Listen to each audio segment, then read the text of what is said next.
like a standard set of stop words, that safe words that a lot of people use, is the green, yellow, red. Yep. So green is go ahead, I'm enjoying everything.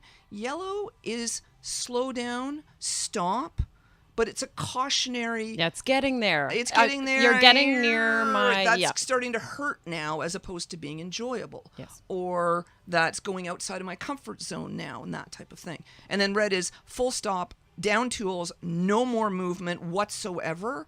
And then when the bottom allows, approach them and start giving them some aftercare, which could be as simple as a hug. Just be gentle and loving. The top should be gentle and loving with the person they've just bottomed. And for those who don't understand the term top and bottom, top is simply the person doing the action. Yeah, doing the thing. Doing the thing. And the bottom is getting the thing. Yes. Right? Yeah. Done to them. Yeah.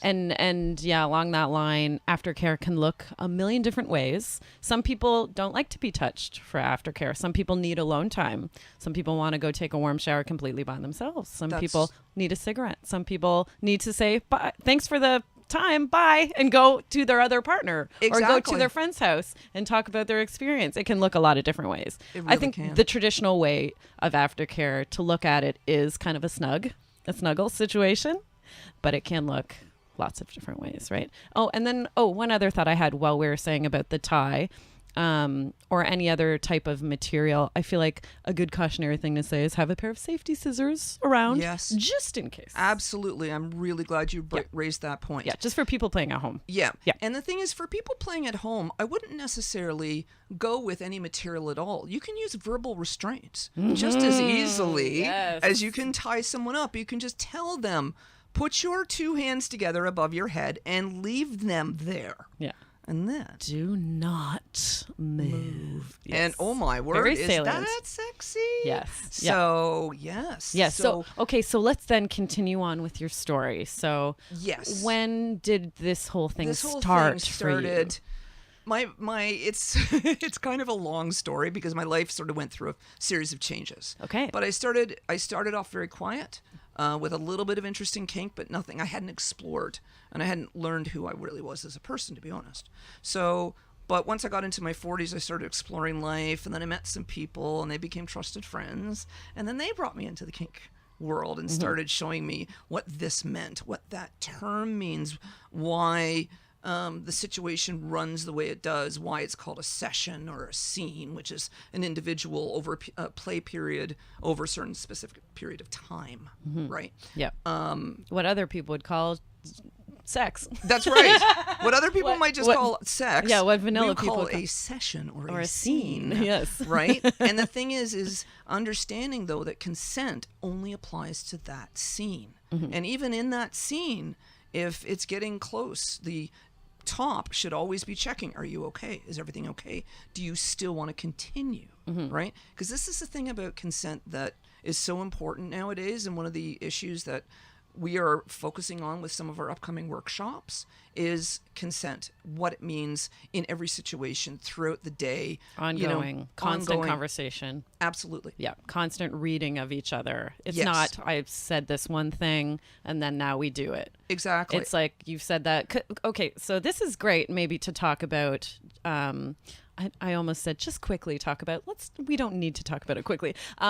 Just to talk about how one would set up a scene. So let's talk about consent within the context of like a scene that two people might do. Certainly. Yeah. So absolutely. Some kinky play. Two people are going to go do some kinky play.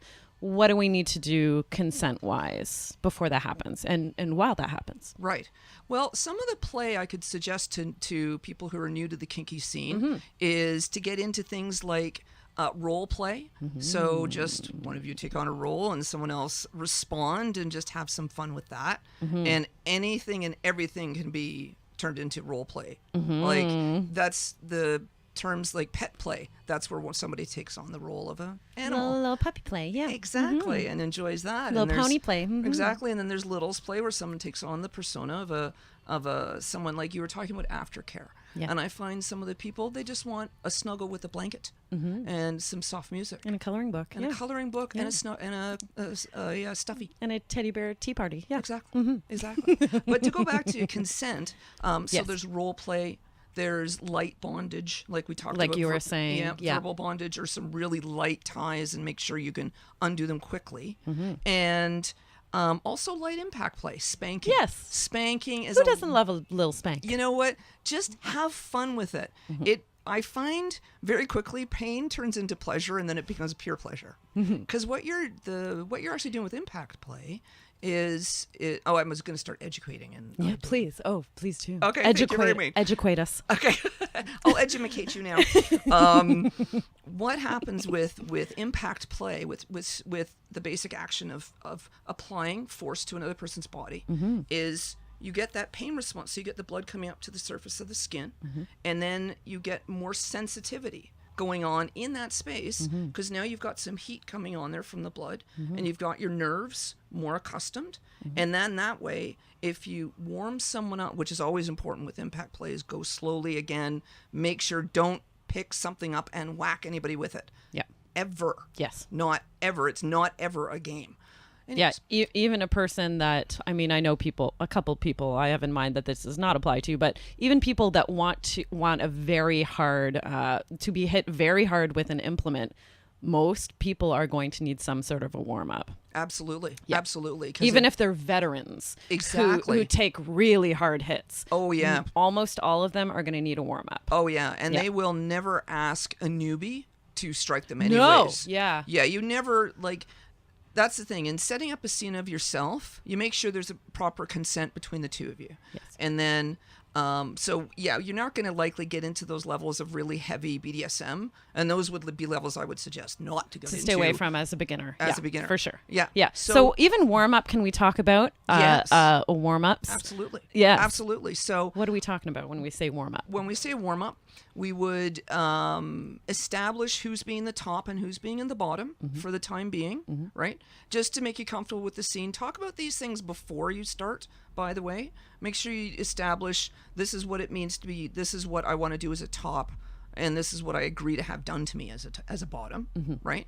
And then talk about the fun stuff that you want to do, and make sure you know your safe words, and then go into the room and be in the mindset to be the seducer or the seduced. Yeah. Get into that role. Settle into that role thing mentally. that, if you want to be dominant, then start taking that dominant role. And if you want to be submissive, then wait for your partner to tell you what to do, right? And just stop and stay there and just go, yes, sir. And it just, the men who are dominant, that's awesome. Enough. That's enough to do. They're like, okay, Yeah. all right, That'll do it. that'll do it. But still, it's a negotiation between your partner, no matter how much experience either of you have, right? But then you start, so then when you get involved, say we're going to set up a domination scene, right? Great. So the dominant would demand that the submissive, say, get on the bed on all fours, for instance. Yes, sir. On kneeling on all fours. Yeah. And so the submissive does that. Her legs are, let's assume that the submissive is a female for this purpose, just because I'm heterosexual. So I'm just, pan. Yes. Erase that. We'll edit that out. Because I'm more pansexual. So I'm more sapiosexual as well. So for me, it's the mind games that are being played in the moment. So to me, the sensuality about the moment, the taking of control, is what I need to get myself out of my own head. Because my thoughts, trying to run this business and everything, it's a million things, right? And so setting up that scene, it's very careful. You just have to have fun with it, but just always be aware of each other as a partner. How are they responding? Because I find, especially with those into the kink and BDSM world, their bodies are so responsive. You see them. So pay attention. Look at what they're doing. Look, listen. Are they sounds of pleasure? And a great thing to talk about before is, if you haven't played together or haven't played this type of play together, what do you look like when you're receiving pleasure? When you're receiving pleasure, are you moaning, groaning? Are you silent and kind of nonverbal? Are you know what I mean? Because it's great to have try to have a read on body language, but it's like, what do you look like when you're receiving pleasure?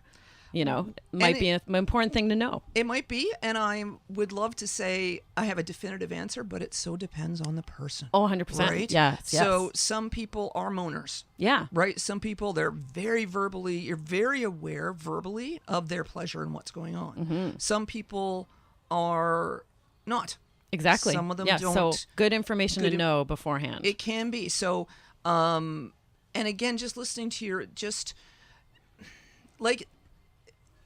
this would be something to ask like a biology professor or something like this, right? How does the body physically respond to pleasure? Yes. But I've had some gentlemen who have told me that they understand the body. I've had some gentlemen too. Oh, yes.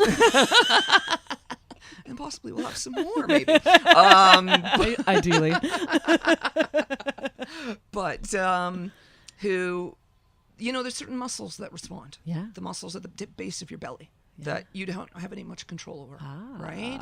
Both men and women, right? So if you can hone in on certain responses. But again, it's reading your partner, kissing your partner. Kissing is a fetish for many people. Mm-hmm. Kissing is a turn on for most people. A lot of people. Yeah. Don't be afraid to just kiss someone. Yeah, it doesn't have to be this hard scene. Exactly. Kink doesn't equal hitting hard. No, kink doesn't equal pain. No, kink doesn't have to. Kink is all really about pleasure. Yes. But what human beings respond to with that physical response I was talking about, where the blood comes up to the surface of the skin, that induces pleasure. So it makes the pleasure more. And so I find kink has allowed me, that's the thing, coming from a quiet background until I was in my 40s, and then just sort of exploring. I lost some weight. I got braces when in my late 40s, and then I met these friends who brought me in. And through that whole journey, I've had to learn myself what I'm comfortable with and what I'm not, and to really let go of preconceived notions and a more traditional. I still find myself, because I grew up in Ontario. My dad was British, came here after World War II. My mom was Canadian of British parents. So that's my background. Okay, and, yeah.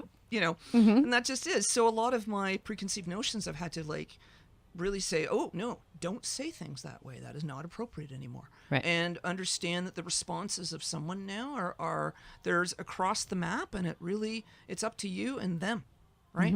In everything. Safe, sane, consensual. Yes. Right? Safe, sane, consensual. The keyword. Exactly. And how did you come upon being a co-creator, co-owner of Kink Space? A Kink Space? Yeah, that was a bit of a side journey I did not expect to take. Yeah. But it's been amazing. So what it was is I got into the kink community, and then I met my now business partner. He became my mentor into becoming more of a dominant personality overall. Because I'd had quite a quiet life, I often would not take the aggressor role, not as not be aggressive, but just ask a question, demand, I don't take what I want. I barely ask for what I want, right? So for me to now be in sort of a business role, and into a dominant role, it's a big shift. It is a big shift. It really is a big shift. So Julian, Don Master J online, he helped mentor me in, explained a lot of the dynamics that play in the relationships between people, and how how people think in a way when it comes to this kink world, and how it can be a really beautiful world, right? Unfortunately, in the kink community, as in most, there's unfortunate things that happen, but we're trying to provide that sense of a safe space. We want to be, it may sound sort of, touchy-feely or whatever, but we want to build a safe space for